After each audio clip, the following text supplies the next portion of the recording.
আপনি আহলে বাইতকে আপনার পরিবার পরিজনদেরকে নামাজের কথা বলুন, আর বলুন যে আপনার রিজিকের ব্যবস্থা আপনাদেরকে করা লাগবে না। আমি রব্বে কারিম বলে দিচ্ছি, প্রত্যেকটা বান্দার রিজিকের ব্যবস্থা আমি রব্বে কারিম নিজেই করে দিয়েছি।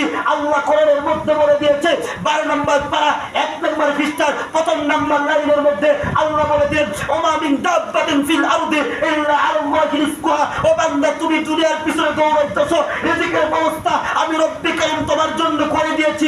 যত চিরঞ্জীবী, যত বিচরণশীল প্রাণী রয়েছে, প্রত্যেকটা প্রাণীর জন্য রব্বে কারিম আমি তোমাদের রিজিকের ব্যবস্থা করে দিয়েছি।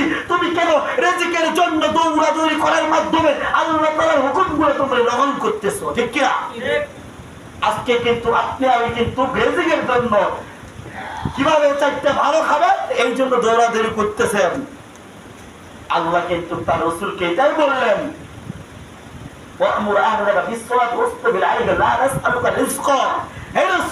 আপনি রিজিকের জন্য রিজিকের চিন্তা করেন না, রিজিক তো আপনি আমাকে দেন না, আমি তোমাকে রিজিক দিব। সুবহানাল্লাহ।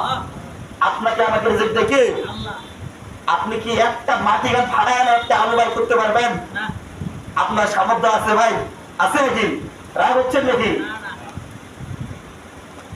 কেউ কোনো বাংলার জমিনে কোনো বাপের বেটা একটা নিজের থেকে আলু তৈরি করে পারবে? আপনি এত বাহাদুরি কেন করতেছেন? এত বাহাদুরি কেন আপনার? বাহাদুরি করি